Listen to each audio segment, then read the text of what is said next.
교회 이제 화분들을 이렇게 관리하다 보면은 이렇게 잘 관리해야 되는데 제가 관리를 할 때는 이게 잘 안 됩니다. 다 잊어버리고 2주간 잊어버려서 잎이 다 떨어지고 그럴 때도 있었고. 그런데 우리 교회 자매님들이 잘 관리를 해주셔서 이제 우리 노용숙 자매님서부터 시작을 해서 우리 정복현 자매님 또 기타 자매님들이 수고를 많이 해주셔서 너무 감사드립니다. 화분을 관리하다 보면은 나뭇잎이 이렇게 잎이 떨어지게 되잖아요. 그러면 이 화분에 문제가 있는 거죠. 병이 들었든지 물이 부족하든지.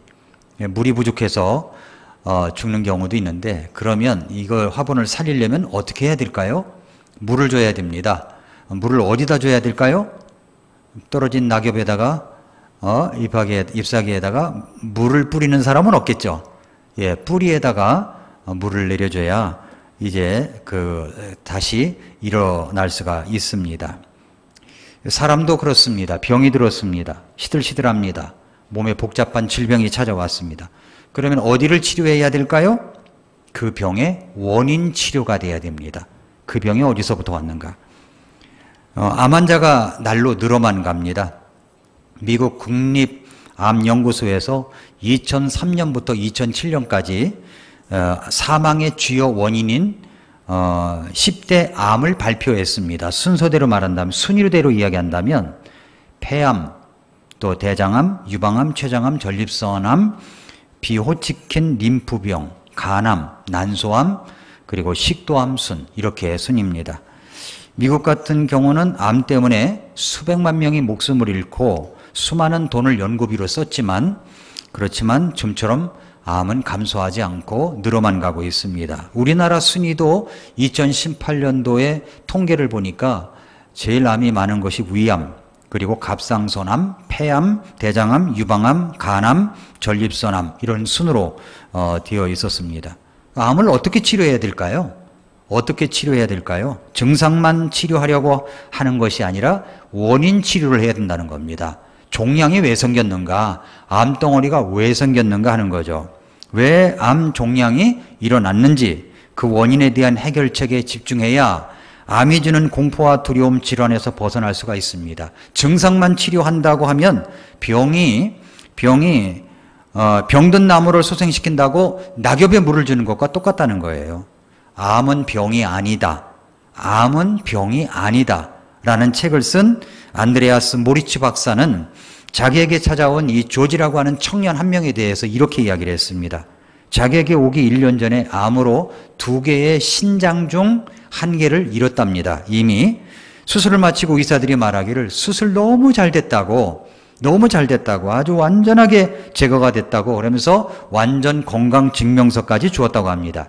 그 젊은 청년 조지는 그 말이 자신의 몸에 있는 모든 암세포가 다 제거되었다고 그렇게 받아들인 겁니다. 우리 암세포의 몸은 하루에도 엄청나게 일어났다가 사라지고 그러는 거 아시죠? 예. 그런데 그 말이 이제 자신의 몸 안에 있는 암세포가 다 없어졌다고 생각한 거예요. 그러나 몇 개월 후에 나머지 남은 신장에 암이 발병되었습니다. 전이가 된 거죠. 결국 의사는 그에게 해주는 말이 뭐라고 그랬냐면 남은 인생 잘 정리하십시오. 이런 말밖에 하지 않았다는 겁니다. 이 기가 막힌 말 아닙니까? 6개월 전에는 말이죠, 완전히 낫다고 했는데 지금은 남은 인생 잘 정리하라고 하니 이거 얼마나 기가 막힌 말입니까? 이 청년은 사망 선고를 무시하고 몇 개월이라도 남은 삶을 연장하기 위해서 자신이 할 수 있는 무언가가 분명히 있을 것이다 생각을 해가지고 여기 암은 병이 아니다 책을 쓴 안드레아스 모리츠 박사를 찾아왔다는 겁니다. 놀라운 것은요, 그렇게 와가지고 원인 치료를 했는데 겨우 3주 동안 그의 병의 원인이었던 것을 제거하자 암세포가 아주 적은 크기로 줄어들었다는 거예요. 그리고 6개월 후에 국립암센터에 가서 정기 검진을 받았을 때는 암세포를 발견할 수가 없었다는 겁니다. 그러니까 몇 개월 살지 못할 때니까 나머지 인생을 정리하라고 선언받은 이후 15년이 흘렀는데 그 신장 기능에 아무 이상이 없는 상태로 완벽한 건강을 누리고 있다라고 모리츠 박사가 이야기를 하는 겁니다. 증상을 치료한 것이 아니라 원인을 치료했기 때문이라는 거죠. 증상을 치료한 게 아니라 원인을 치료하라는 거예요. 우리는 지금 이제 신앙생활을 하고 있습니다. 신앙생활도 똑같습니다. 어떤 때 보면은 영적으로 시들시들한 모습을 보일 때가 있어요. 이렇게 제가 봐도 시들시들한데 본인은 오직 하겠습니까? 시들시들하 현찮다라고 생각을 합니다. 그 옆에서 또 이렇게 가까이 가가지고 당신 좀 시들시들한 것 같아. 그럼 또 상처받아가지고 목사님 상처받았다고 할까봐 이제 겁이 나가지고 저는 얘기도 못하고 기도만 하고 있는 거죠. 저분이 시들시들한데 왜 저럴까? 기도하고 그러면 가끔 이제 전화해서 잘 지내세요? 잘 지내세요? 라고 묻곤 합니다. 그러면 이제 이 시들시들한 내 안에 있던 것을 다시 회복시키기 위해서 어떻게 하냐면은 내가 뭔가 좀 해봐야 되겠다. 교회를 위해서. 그래서 이제 교회 와서 헌신 봉사를 합니다. 안 하던 찬양제도 갑자기 막 하고, 목사님이 하랄 때는 안 하고, 또 이제 그때 와서 또 하고, 뭐 하면 좋죠. 하고.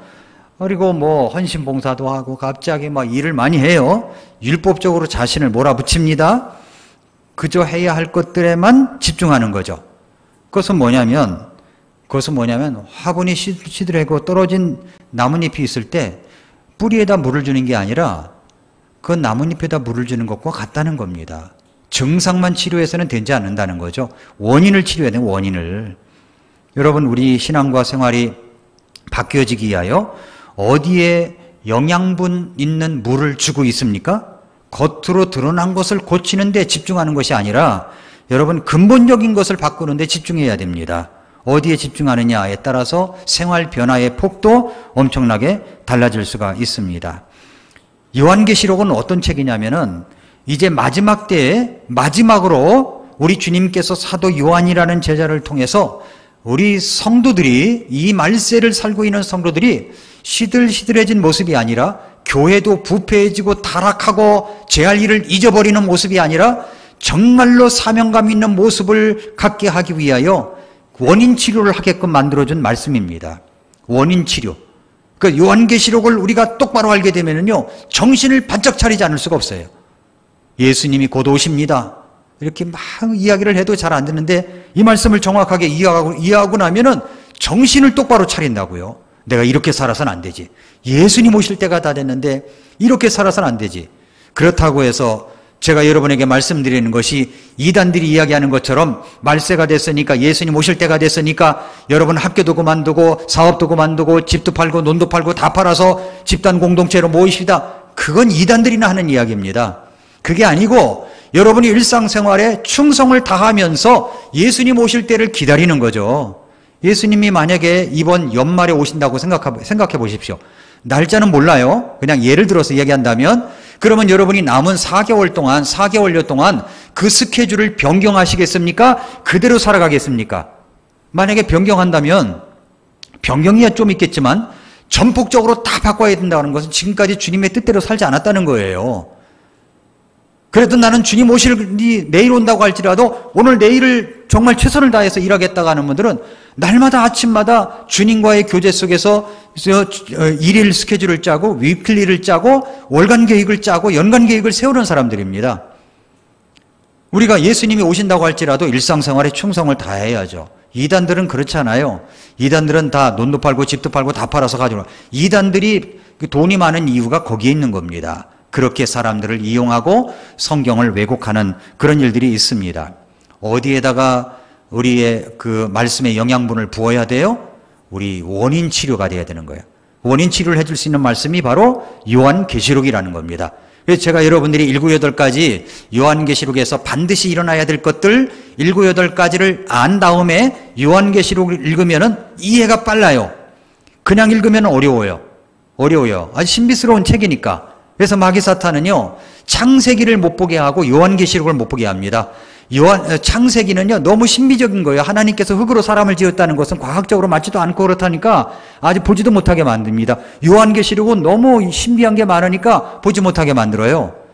그러나 여러분 그렇지 않습니다. 창세기, 요한계시록 우리가 다 이해하고 받아들일 수 있습니다. 그래서 요한계시록을 여러분이 한번 쭉 읽어보세요. 그리고 이제 제가 7, 8가지 오늘이 2번째인데 말씀드리는 것을 요약을 해가면서 읽어보시면은 잘 이해가 될 수가 있습니다. 오늘 요한계시록에서 반드시 일어나야 할 것 가운데 우리가 반드시 알아야 할 것 두 번째를 여러분에게 말씀을 드립니다. 그것은 재림입니다. 예수님께서 다시 오신다는 거예요. 예수님은 다시 오십니다. 첫째로 예수님은 재림은 반드시 있게 됩니다. 자, 예수님께서 다시 오신다는 것을 재림하신다고 그러죠. 예수님은 재림하실 것입니다. 다시 오실 것입니다. 재림이라는 말은 두 번째로 오신다는 말인데, 첫 번째는 초림은 2000년 전에 이 땅에 인간의 몸을 입으시고 이 땅에 오셨죠. 이미 구약에 수없이 예언된 바가 이루어진 겁니다. 예수님은 그 오셨던 초림의 그 예언에 이루어진 모습대로 앞으로 언젠가 예수님이 곧 오실 것입니다. 근데 곧 오신다, 요런 사인이 있으면 예수님 오실 때가 가깝다는 것을 알아라 하는 것이 이 땅에 벌어지고 있는 재난의 모습들입니다. 역병, 기근, 지진, 이 세 가지가 일어날 때 그때는 예수님이 오실 때가 가까우니까 그런 줄 알아라라고 하는 거예요. 역병이 지금 일어나고 있죠. 예수님 오실 때가 가까웠구나. 너무 지금 모든 인류 시대가 끝나가고 있구나. 이것을 우리가 깨달으라는 겁니다. 오늘 말씀이 뭐예요? 예수님의 재림은 반드시 온다는 겁니다. 일어난다는 거예요. 예수님이 약속을 하셨어요. 요한계시록 1장 1, 2절에 보니까 예수 그리스도의 계시라, 이것은 하나님께서 반드시 곧 일어나야 할 것들을 자신의 종들에게 보여주시려고 그분께서 주신 것이라. 그분께 주신 것이라. 그분께서 자신의 천사를 통해 자신의 종 요한에게 보여주신 겁니다. 그 사도 요한이 이 말씀을 기록한 거죠. 그리고 오늘날 우리가 읽고 깨달으라고 주신 겁니다. 지난주일에 제가 여러분에게 말씀드렸던 것은 반드시 이루어질 것들을 이야기했습니다. 예수님께서 마태복음 24장 1절에서 제자들이 성전의 건물들을 보여드리면서 아주 자랑스럽게 이야기할 때 예수님이 뭐라고 그러셨어요? 돌 위에 돌 하나도 남기지 아니하고 다 무너지리라. 근데 그것이 이루어졌습니까? 이루어졌습니다. AD 70년에 그것이 돌 위에 돌 하나도 남지 아니하고 다 무너졌습니다. 서쪽의 벽이 일부 남았는데 그것이 바로 통곡의 벽입니다. 그런데 예수님이 말씀하신 것이 이루어졌다고요. 그렇다면 예수님이 말씀하신 것은 100% 다 이루어집니다. 요한계시록에서 일어날 일은 100% 앞으로 이루어질 것들입니다. 이루어질 것들이에요. 그래서 요한계시록 1장 7절, 8절 다시 보세요. 보라, 그분께서 구름들과 함께 오시느니라. 예수님이 어떻게 오신다고요? 구름들과 함께 오시느니라. 예수님이 다시 오신대요. 구름들과 함께 오신대요. 요즘에 서울 하늘 보셨습니까? 얼마나 예쁜지 몰라요. 뭐가 예뻐요? 구름들이 그렇게 예뻐요. 저는 몽골만 그렇게 예쁜 구름이 있는 줄 알았어요. 그랬더니 아니래요. 우리나라도 예쁜 구름이 너무 많아요. 몽골 분들은 우리나라를 갖다가 솔롱거스, 무지개의 나라라고 그래요. 난 몽골에서만 무지개가 이 끝에서부터 저 끝까지 있는 줄 알았어요. 근데 우리나라에도 무지개가 그렇게 자주 나타나요. 얼마나 하늘들이 아름다운지 몰라요. 구름을 보면 무슨 생각이 납니까? 저렇게 예쁜 구름 타고 예수님이 오시겠지? 이런 마음이 드는 겁니다. 예수님이 구름들과 함께 오시느니라 말씀을 했습니다. 나는 알파와 오메가요, 시작과 끝마침이라고 그랬습니다. 그래서 하나님께서 반드시 곧 일어나야 할 것들 중에 하나가 뭐냐면 예수님은 다시 오신다는 겁니다. 그런데 구름들과 함께 오신다고 그랬죠? 데살로니가전서 4장 13절과 14절에 보니까 그러나 형제들아, 잠자는 자들에 관하여 너희가 모르기를 내가 원치 아니하노니 이것은 너희가 아무 소망 없는 다른 사람들 같이 슬퍼하지 아니하게 하려 함이라. 우리가 예수님께서 죽으셨다가 다시 일어나셨음을 믿을진데 그와 같이 예수님 안에서 잠자는 자들도 하나님께서 그분과 함께 데려오시리라. 먼저 돌아가신 분들이 그 예수님과 함께 오신다는 겁니다. 그렇습니다. 예수님은 다시 오십니다. 예수님께서 직접 사도행전 1장에서 예수님이 성천하실 때에 제자들이 그 장면을 보고 있었어요. 이스라엘 올리브산 위에서 예수님이 승천하셨습니다. 그랬더니 제자들이 이제 예수님이 올라가시고 허공인 하늘만 쳐다보고 있으니까 천사가 나타나서 뭐라고 그랬냐면은 사도행전 1장 9절 11절에 보니까 이것들을 말씀하신 뒤에 그분께서 그들이 보는 동안 들려 올라가시니 구름이 그분을 받아들여 그들이 보지 못하게 하더라. 그분께서 올라가실 때 그들이 똑바로 하늘을 바라보고 있는데 보라, 흰 옷 입은 두 남자가 그들 곁에 서며 또 그들이 이르되 너희 갈릴리 사람들아, 너희가 어찌하여 서서 하늘을 바라보느냐? 너희를 떠나 하늘로 들려 올라가신 이 동일한 예수님께서는 너희가 그분께서 하늘로 들어가심을 본 그대로 오시리라. 그러니까 올라가심을 본 그대로 그 자리에 다시 오신다는 거예요. 그 자리에 다시 오시는 것을 뭐라고 그러냐면은 지상재림이라고 하는 겁니다. 지상재림. 그러면 예수님이 먼저 어디 오시냐면은 공중에 먼저 오세요. 공중에 오세요. 공중에 오시면 이 땅에 살아남아 있는 사람들은 먼저 무덤이 먼저 일어나고 살아남은 사람들은 채여서 올라간다고 그랬어요. 채여서 올라가요. 공중에서 주님을 만나게 됩니다. 제가 여러분들에게 오늘 숙제를 하나 내드릴게요. 이번 주에 유튜브에서 영화 하나를 보십시오. 영화 뭐냐면 레프트 비하인드라고 하는 영화가 있습니다. 제가 나중에 링크를 올려드릴게요. 레프트 비하인드. 제가 책을 갖고 있거든요. 그 책을 보면 휴거에 관한 거예요. 마지막에 이 땅에 레프트 비하인드, 이 땅에 남겨진 사람들에 대한 이야기입니다. 우리는 들림받아 올라가죠. 그런데 이 땅에 남은 사람들의 이야기는 어떻게 펼쳐질까요? 이것을 이제 상상해서 쓴 소설입니다. 여러분 그 영화로 나왔어요. 영화로. 공짜로 볼 수 있어요. 누구든지 아주 착한 사람이라고 생각합니다. 돈 내고 보는 게 아니라 이게 전도 목적으로 아주 만든 것 같아요. 그런데 예수님께서 그렇게 하늘로 가심을 본 그대로 다시 오시겠다는 것은 지상재림이고, 공중에 예수님이 재림하시는 것, 공중재림입니다. 휴거에 관해서는 제가 다음 주에 여러분에게 말씀을 드리겠습니다. 그렇다면 예수님이 분명히 이렇게 오시는데 이 땅에 우리는 무엇을 하고 있어야 되냐는 겁니다. 우리가 재림을 위하여 준비해야 될 것이 무엇일까요? 그것을 마태복음 25장에 이야기합니다. 마태복음 24장은 예수님께서 꼭 오시니까 너희들은 깨어서 준비해야 된다. 깨어서 준비해야 된다. 이 말씀을 주시고 있는 거고, 마태복음 25장은 그런데 준비를 어떻게 해야 되냐면 이렇게 준비를 해야 된다라고 하는 것을 말씀하고 있는 내용입니다. 첫 번째, 뭘 준비해야 됩니까? 우리가 준비해야 될 것은 내용을 준비하라는 거예요. 내용. 형식이 아니라 내용을 준비하라는 겁니다. 마태복음 25장 1절에 보니까 하늘의 왕국은 마치 자기 등불을 가지고 신랑을 맞으러 나아간 열처녀와 같으니라. 열처녀 비유 들어보셨죠? 열처녀 비유. 다섯 명의 처녀는 지혜로운 처녀고 또 다른 5명은 어리석은 미련한 5처녀라고 이야기를 합니다. 1절의 처녀는 여기 신부의 들러리를 말해요. 들러리. 이스라엘의 어떤 혼인 풍습을 보면은 신부가 들러리를 10명가량 세웁니다. 10명을 세워요. 근데 이들의 역할이 뭐냐면 저녁에 이제 결혼식을 하는가 봐요. 신랑이 도착하면 들러리들이 등불을 밝히고 이제 신부에게 안내하는 역할을 하는 겁니다. 안내하는 역할을 하는 거예요. 근데 10명이 이제 선택을 받은 거죠. 그런데 이제 혼인 예식장으로 길 안내를 하도록 되어 있어요. 10처녀가. 근데 저녁 무렵부터 이제 기다립니다. 그리고 신랑이 도착하면 신랑을 안내해야 됩니다. 그런 역할을 하는 사람이 바로 10명의 처녀입니다. 근데 10명의 처녀는 두 종류로 나눠져요. 하나는 미련하고 어리석은 5처녀. 또 하나는 지혜로운 5처녀. 어리석다고 하고 지혜롭다고 하는 것을 어떻게 나눌까요? 무엇 때문에 지혜롭다고 하고 어리석다고 말하는 것입니까? 여기선 등과 기름을 준비했느냐가 나와요. 등을 준비하고 기름을 준비했느냐, 그것을 준비했느냐 못했느냐가 달려있는 거예요. 등은 모두 준비하고 있었습니다. 그런데 준비하고 못한 게 뭐예요? 기름이었습니다. 자, 여기 등이 하나 있습니다. 이게 제 방에 이게 등이 하나 있어가지고 갑자기 생각이 나서 들고 와요. 등 같습니까? 자, 여기에 뭘 채워야 된다고요? 여기에 기름을 채워야 돼요. 근데 지금은 여기에 배터리를 넣었어요. 그 기름이 배터리 아닙니까? 그래서 이제 켜면 이게 들어와서 등 밝히고 이제 가야 되는 거예요. 이제. 그런데 여기에 기름이 없으면 등을 밝힐 수가 없죠.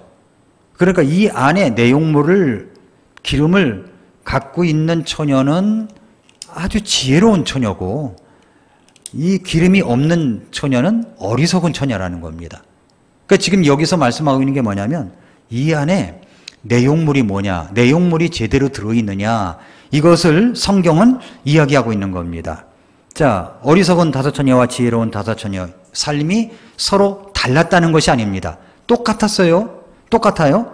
어리석은 다섯 처녀나 지혜로운 다섯 처녀나 마찬가지로 결혼잔치에 초대된 사람들입니다. 똑같이 기쁘게 초대 응했습니다. 미련한 다섯 처녀와 지혜로운 다섯 처녀가 함께 신랑을 기다렸습니다. 신랑을 기다림이 똑같이 있었어요. 그러나 잘 기억하십시오. 미련한 다섯 처녀나 슬기로운 다섯 처녀나 할 것 없이 똑같이 기다리다가 뭐 했습니다? 졸았어요. 똑같이 잤어요. 여기 지혜로운 다섯 처녀는 깨워서 기도하고 신랑을 기다렸다는 게 아닙니다. 똑같이 잤고 똑같이 졸다가 잤습니다. 똑같이 졸다가 잤어요. 여기 성경에도 그랬지 않습니까? 신랑이 더디 오므로 그들이 다 졸다가 잠들었는데 그랬죠? 다섯 처녀뿐 아니라 미련한 다섯 처녀뿐 아니라 지혜로운 다섯 처녀까지도 다 같이 졸았습니다. 졸리면 다 같이 조는 거예요. 다 같이 조는 거예요. 그것 때문에 이것이 문제다. 문제를 삼지 마십시오. 졸리면 그냥 조는 거고 자는 겁니다. 피곤하니까 그렇겠죠. 그러나 여기서 중요한 건 뭐냐면 등은 다 갖고 있었습니다. 등은. 그런데 기름을 준비했느냐 안 했느냐는 겁니다. 기름을 준비했느냐. 그렇다면 이 안에 들어있는 기름은 무엇을 이야기하고 있는 것일까요? 잘못된 사람들이 성경을 오역을 해가지고 이 안에 있는 기름은 성령이다. 그래서 성령을 받아야 된다 라고 이야기를 하는데 성령님을 따로 받는 게 아니라 성령님은 예수님을 믿을 때 내 마음속에 들어오신 겁니다. 맞습니까? 믿을 때 들어오신 것이지 구원 따로 받고 성령 또 따로 받기 위해서 기도하고 말이죠. 어떤 사람이 안수기도하면 뒤로 퍽퍽 나가 떨어져 가지고서 성령 받는 게 아닙니다. 그런 사람들은 다 가짜예요. 성경 잘못 해석하는 겁니다.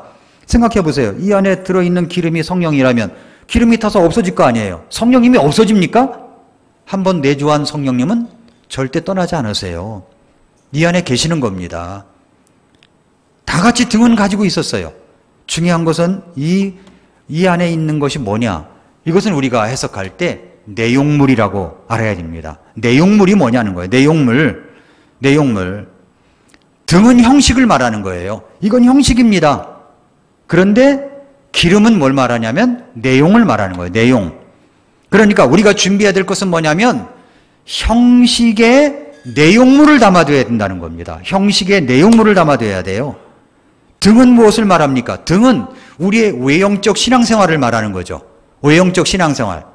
교회만 왔다 갔다 하는 사람이 얼마나 많아요. 그래서 예수님께서도 뭐라고 말씀하셨습니까? 나더러 주여 주여 하는 자마다 다 하나님 나라에 오는 게 아니라고 그랬지 않습니까? 교회 나가서 주여 주여 안 하는 사람이 어디 있어요? 주여 주여 하잖아요. 그런데도 불구하고 주여 주여 한다고 천국에 다 오는 것이 아니라 다만 하늘에 계신 내 아버지의 뜻대로 행하는 자라야 온다고 그랬습니다. 하나님의 뜻이 뭐예요? 내 아버지의 뜻은 아들을 보고 믿는 자마다 영생을 얻는 이것이라고 요한복음 6장 40절에 말씀하고 있지 않습니까? 그러니까 내용물이 뭐여야 되냐면은 바로 이 구원의 확신이 분명하게 있어야 된다는 겁니다. 예수님을 기다리는데 다시 오실 예수님을 기다리는데 뭘 준비하고 기다려야 돼요? 내 안에 구원이 있는가? 오늘 밤에 죽어도 천국 갈 수 있는 확신이 있는가? 이것을 가지고 해야 된다는 겁니다. 이것을 가지고 준비해야 된다는 거죠. 교회를 아무리 다녀도 기도생활 열심히 해도 소용이 없어요. 그게 아닙니다. 내용이 있어야 돼. 내용이. 교회 와서 직분을 받았느니 안 받았느니 이거 중요한 게 아닙니다. 그런 거 없어도 돼요. 초대교회는 그런 직분 몇 명밖에 없었어요. 3,000명 이상 되는 교회에 집사가 7명뿐이 없었다고요. 그것도 실질적으로 일하는 집사들입니다. 그러니까 우리가 알아야 될 것은 뭐냐면 진짜 내용은 뭐냐면 예수님을 믿고 구원을 받았는가 하는 내용입니다. 자, 우리 교회에 행복한 음악교실을 시작을 해서 오케스트라까지 이렇게 만들어졌어요. 이 세월이 얼마나 길었는지 몰라요. 그렇죠? 우리 성도님들이 잘 아시다시피 우리 행복한 음악교실은 윤상돈 집사님이 뜻한 바가 있어서 시작을 하신 겁니다. 그래서 이우덕 선생님이라고 기억하시죠? 이우덕 선생님이 오셔가지고 이제 윤상돈 집사님하고 있어서 우리 아이들에게 전부 다 어렸을 때부터 게임에 몰두하고 인터넷에 몰두하는 게 아니라 악기라도 하나씩 가르쳐자 해가지고서 이제 시작을 했어요. 그래서 이제 전도 겸 해가지고서 처음에는 많이 베풀고 다 했는데 실질적으로 남는 아이들이 많지 않아서 일단 교회를 나오고 그런 아이들을 중심으로 이제 해서 처음에 이제 한 6개월 정도는 이제 레슨비 안 내고 시키고 그 다음에는 이제 실비로 해서 이제 여기까지 왔습니다. 지금도 이제 하고 있습니다. 그런데 처음에 이우덕 선생님이 오셔서 하실 때 정말 이분이 훌륭한 분입니다. 연주도 잘하시고 지도도 잘하시는 분이세요. 근데 저는 이제 이분이 오랫동안 1년 가고 2년 가고 3년 가고 4년 가고 5년 갔을 때 마음에 부담이 있었어요. 뭐냐면은 이분이 예수님을 믿지 않은 거예요. 그러니까 구원의 확신이 없는 거예요. 교회는 오시는데 구원의 확신이 없는 거예요. 연세도 많으시니까 마음에 참 부담이 있었어요. 우리 교회 음악 선생님들 오시죠? 이런 분들 오시면 학부모님들은 뭐부터 확인해야 되냐면 대화 가운데 선생님 구원 받으셨어요? 이거부터 물어봐야 되는 거예요. 이거부터 확인해야 되는 거야. 근데 이우덕 선생님은 구원받지 않은 걸 내가 알고 있기 때문에 너무 마음에 이제 부담이 있었습니다. 근데 이우덕 선생님이 우리 교회도 굉장히 사랑하신 분이었습니다. 자녀들도 같이 함께 우리 교회에 왔으면 좋겠다고 늘 이야기하시던 분이었습니다. 그런데 어느 날 이분이 암에 걸리셨어요. 그래서 한양대병원에 입원하셨습니다. 방사선 치료, 항암 치료를 다 하셨어요. 그게 정말 젊은 사람도 힘든데 얼마나 힘든 것입니까? 추석이 지나고 나서 제 아내와 함께 이제 병문안을 갔습니다. 그래서 이제 이렇게 이야기하면서 기도해드리고 그랬는데 이우덕 선생님이 바쁘시니까 얼른 가시라고 이렇게 말씀하셔서 이우덕 선생님 제가 꼭 이우덕 선생님에게 드릴 말씀이 하나 있는데 그 말씀을 좀 오늘 이 시간에 좀 드리고 싶습니다. 한 10분간 시간만 내실 수 있으시겠습니까? 그랬더니 하겠다고.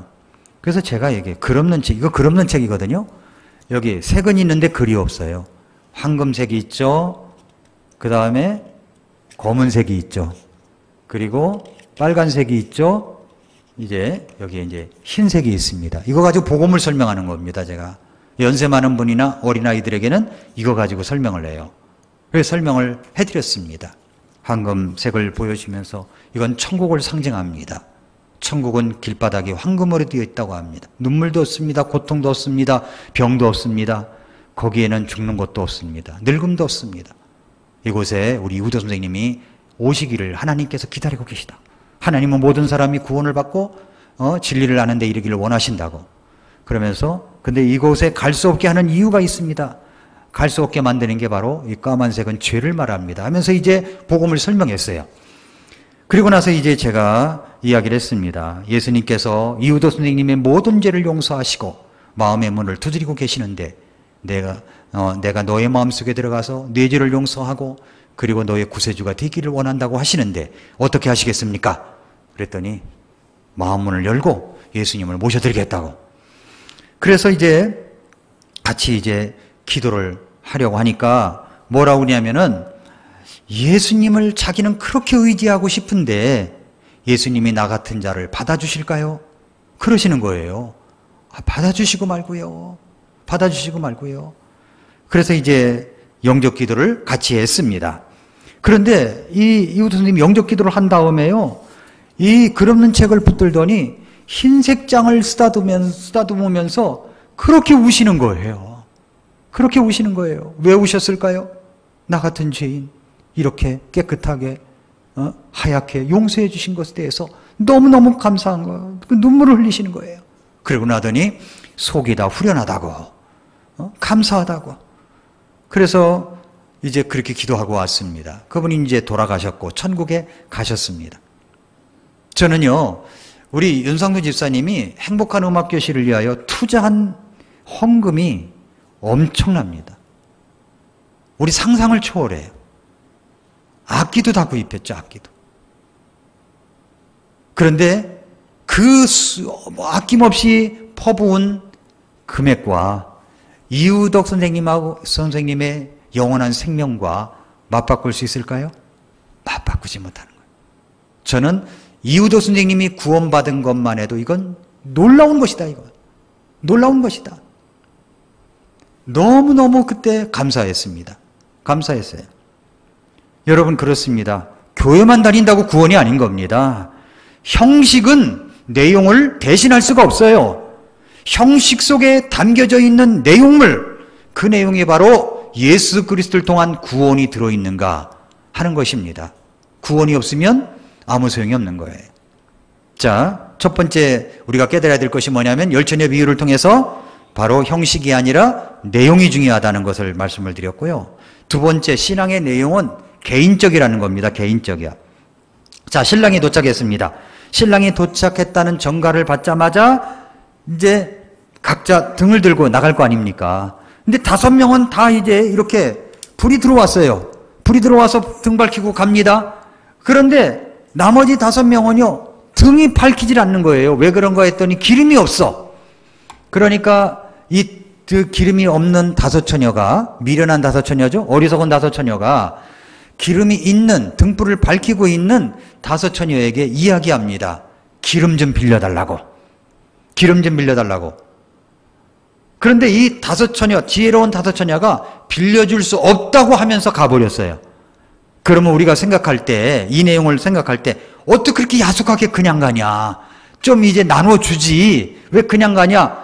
그런데 그렇게 해석하는 게 아니라 이것은 뭐냐면 기름은 줄 수 없다는 겁니다. 다시 말해서 신앙의 내용은 빌려줄 수가 없는 거예요. 그건 개인적인 것이라는 겁니다. 개인적인 거예요. 어떤 남편에게 전도를 했습니다. 예수님 믿고 구원받으세요. 교회 나오세요. 그랬더니 아유, 우리 집 마누라가 얼마나 예수님을 잘 믿는지 몰라요. 이제 우리 마누라 천국 갈 때 제가 발끝을 끄트머리라도 붙잡고 올라가려고 합니다. 그렇게 할 수 있나요? 안 되죠.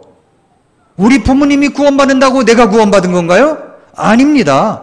신앙은 빌려줄 수가 없는 거예요. 그건 개인적인 겁니다.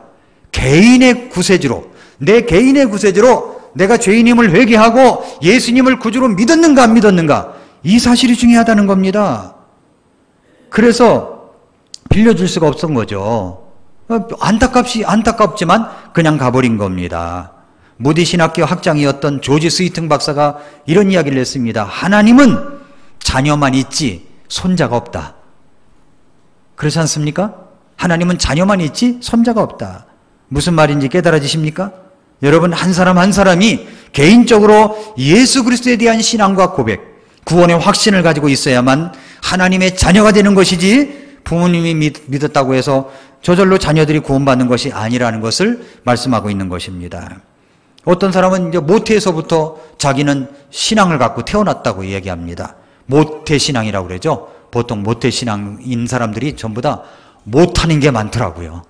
못하는 게 많아요. 기도도 못해, 성경도 잘 몰라서 못하는 게 많아요.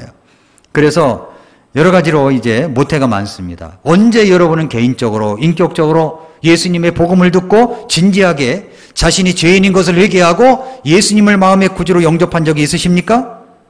예수 그리스도를 개인의 구주로 영접한 사실이 없이 우리 아버지 때문에, 어머니 때문에, 내 아내 때문에, 남편 때문에, 교회 식구 때문에 하늘나라에 갈 수는 없는 겁니다. 신앙은 개인적이라는 거예요. 개인적. 신앙의 삶이라는 것은 누구나 대신할 수가 없습니다. 잉거솔이라고 하는 독일의 유명한 무신론 철학자가 있습니다. 이 어느 강연에서든지 그분은 하나님이 없다라고 하는 것을 외치는 사람이었어요. 그날도 어느 때와 같이 무신론 강연을 하면서 열을 내고 있었어요. 그런데 강연이 절정에 이르자 갑자기 자기가 차고 있던 시계를 갖다가 딱 놓더니 5분을 맞춰놓은 거예요. 5분. 딱 놓더니 뭐라고 그러냐면은 앞으로 내가 5분간 하나님을 향하여 욕하고 저주할 겁니다. 근데 5분 안에 내가 욕하고 저주할 때 그 하나님이 괘씸하게 여겨서 나를 갖다가 처벌을 하면 하나님이 계신 것이고, 만약에 응답이 없으면 하나님이 안 계신 겁니다. 라면서 이제 하나님을 향하여 입에 담을 수 없는 욕지거리를 막 하고 그랬습니다. 5분 동안 아무 일도 일어나지 않았어요. 그러니까 잉거슬이라는 사람이 뭐라고 하냐면, 그거 보십시오. 하나님은 없습니다. 하나님은 안 계신 겁니다. 하고 외쳤어요. 그러자 저 맨 뒤에 있던 노신사 한 분이 사람들을 비집고 앞으로 딱 나오더니, 제가 당신의 연설에 할 말이 있습니다. 감히 내가 평가할 수는 없겠지만 내가 믿는, 나는 그리스도인으로서 나는 하나님이 있다고 믿는 사람입니다. 근데 당신은 하나님이 없다라고 이야기를 하는데 당신이 하나님이 없는 것이 아니라 하나님과의 관계가 되어 있는 사람이 아니라는 것을 증명한 것이지 하나님이 없는 것이 아닙니다. 내가 믿는 하나님은 내가 혹시 잘못된 길을 걸어가면 하나님이 즉시 나를 교정시켜서 때로는 회초리를 들고 징계도 하시고 이끌어 주시기도 합니다. 때로는 타이르기도 하시고 인도하시기도 합니다. 우리 하나님은 그런 하나님입니다. 그런데 당신이 5분 동안 그렇게 욕하고 저주하고 하나님께 저주를 퍼붓는데 하나님이 당신에게 그렇게 벌을 내리지 않는 것은 당신은 하나님과 상관이 없는 버림받은 사람이기 때문에 그런 것입니다. 라고 이야기를 한 거예요. 맞습니까? 그렇습니다. 여러분, 우리가 구원받을 수 있는 기회는 자주 찾아오는 것이 아니에요. 구원의 기회도 끝날 때가 있습니다. 여러분이 주님을 섬길 수 있고 봉사할 수 있고 교회를 세우는 일에 함께할 수 있는 기회도 자주 찾아오는 것이 아닙니다. 이제 끝날 때가 있다는 걸 알아야 돼요. 끝날 때가. 인류의 종말이 오지 아니하면 내 개인의 종말이 오게 돼 있는 거죠. 그 기회가 주어질 때 예수님을 믿고 구원받아야 되고 내가 하나님을 위하여 할 수 있는 일을 해야 되는 겁니다. 마지막으로는 예수님의 재림은 갑자기 온다는 겁니다. 갑자기 온다는 거예요. 이 말씀은 이제 마태복음 24장과 25장이 연결되어 있는 건데 마태복음 24장에서는 예수님은 분명히 재림하신다는 것을 말씀하고 있습니다. 재림은 확실한 겁니다. 재림은 어느 날 갑자기 온다는 것을, 그래서 재림을 준비해야 함을 강조하고 있습니다.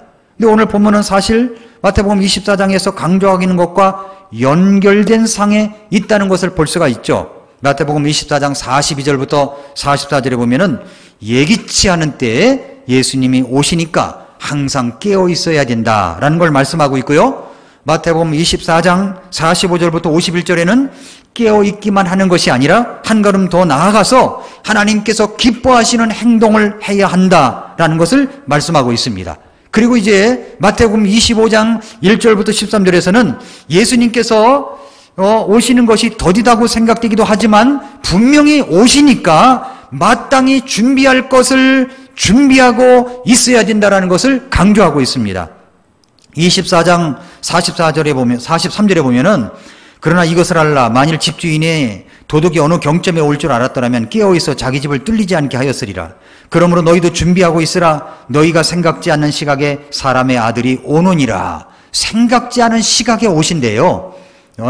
주님께서 도둑이 예고 없이 오는 것처럼 그렇게 오신다고 했습니다. 전혀 생각하지도 못했던 시간에 예수님께서 다시 오신다고 그랬습니다. 예수님의 재림은 언제 이루어질지 그것은 아무도 모릅니다. 종말이 왔다고 말을 합니다. 종말은 두 가지 종말이 있죠. 하나는 개인적 종말이고 인류의 종말입니다.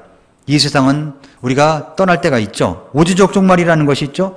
그것은 하나님께서 이 땅에 오실 때를 말합니다. 우리는 오늘 밤에 개인적 종말이 올 수도 있다는 사실을 우리가 인지해야 됩니다. 그러면 우리가 하나님 만날 준비가 되어 있느냐 하는 겁니다. 지난 주간에 제가 이제 문상을 갔었어요. 옛날에 이제 행당동에 있을 때가 섬겼던 형제님이 돌아가셨어요. 형제님의 특별한 어떤 그런 분위기 때문에 우리 교회가 이제 제가 여기 왔을 때 정말 어려울 때 힘들 때 식당도 없고 그랬을 때 지하를 이제 얻게 됐었죠. 지하에 식당을 만들었었어요. 지하 식당을 만들 때 이제 식탁을 가져와야 되지 않습니까? 근데 모아진 헌금은 참 작아요. 그런데 식탁은 내 마음에 좋은 식탁을 들여놓고 싶은 거예요. 그래서 이거 돈을 가지고 뭐 하나? 어떡하나? 이걸 식탁을 구하자니 이제 뭐 이렇게 좀 그 삼류식당에 허름한 식탁밖에 안 될 것 같기도 하고. 그래서 이제 제가 그 형제님한테 전화를 했어요. 형제님, 식탁 좀 구해주세요. 돈은 이것밖에 없습니다. 식탁 좀 그랬더니 목사님 그 돈 가지고 저한테 오세요. 근데 이분이 마석에서 가구점을 하고 있었어요. 가구점을 크게 하고 있었습니다. 그래서 갔더니 목사님이 골로라는 거예요. 네, 돈 생각하지 말고 골로라는 거예요. 그래서 고른 것이 지금 식당에는 식탁입니다. 골랐어요. 그랬더니 그 돈만 받고 금액만 받고 저 식탁을 두세 배로 높은 건데 그걸 해주신 거예요. 그래서 어떻게 이렇게 해주실 수가 있습니까? 그랬더니 목사님 제가 부도가 나고 어려울 때 목사님이 찾아와 가지고 기도해 주셨다는 것을 잊지 못하고 있습니다.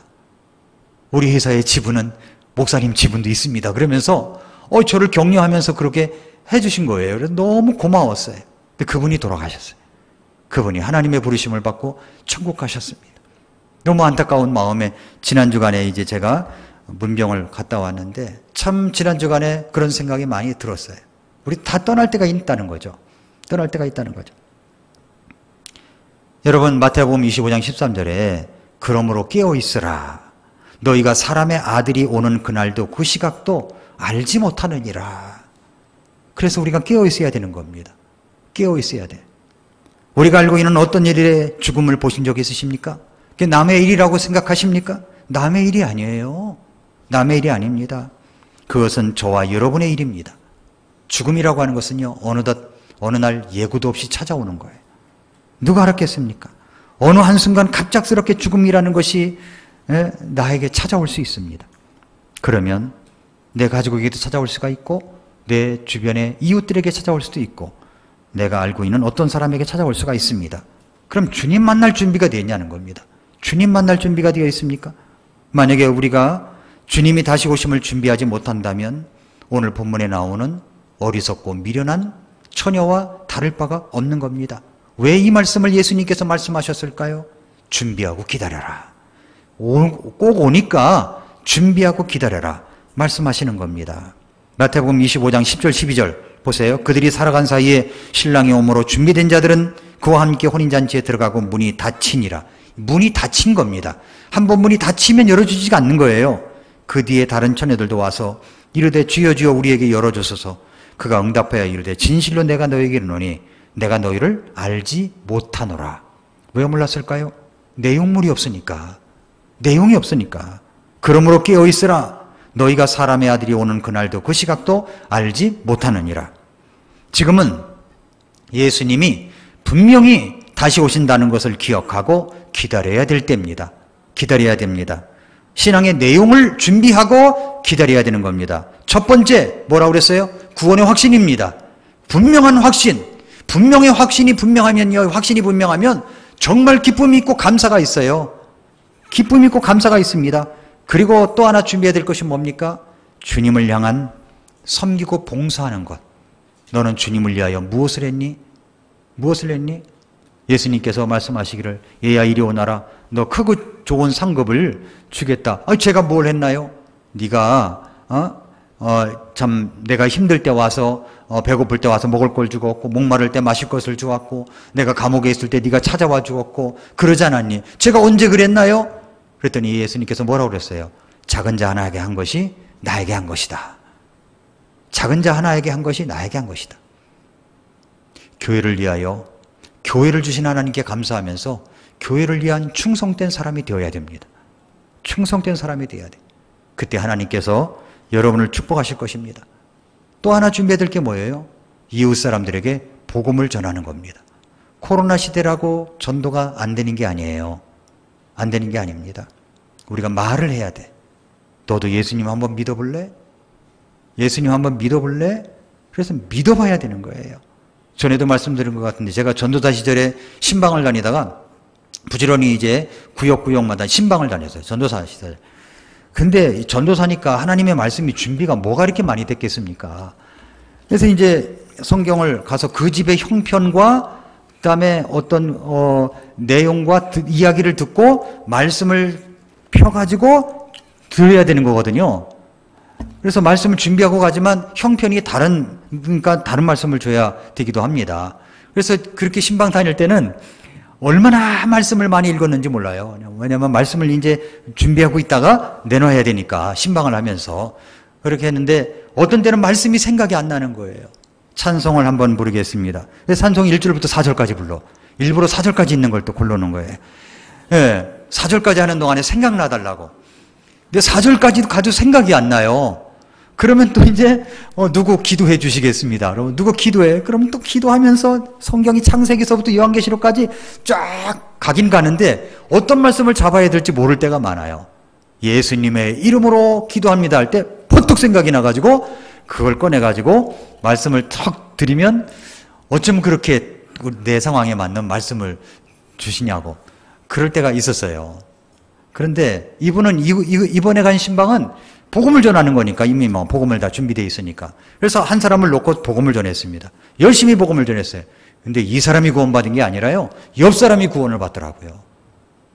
옆에서 따라온 어떤 사람, 이웃이 따라왔다가 앉아있다가 나는 이분을 향해서 복음을 전했는데 이분이 영접을 하고 구원을 받더라고요. 오, 놀랬습니다. 깜짝 놀랐어요. 여러분, 그렇게 구원받기를 기다리는 사람들이 있습니다. 그러므로 우리는 누구나 할 것 없이 복음을 전해야 되는 거예요. 이거 한번 읽어보세요. 예수님 믿어보세요. 하면 되는 겁니다. 그러면 그분이 구원받을 수가 있습니다. 내용을 준비하고 그리고 신랑을 기다리는 지혜로운 5 처녀 그룹에 속할 수가 있습니다. 계속 코로나 시대지만 그럼에도 불구하고 우리는 복음을 전하고 깨어 준비하는 성도님들이 되시기를 축복합니다. 기도하겠습니다.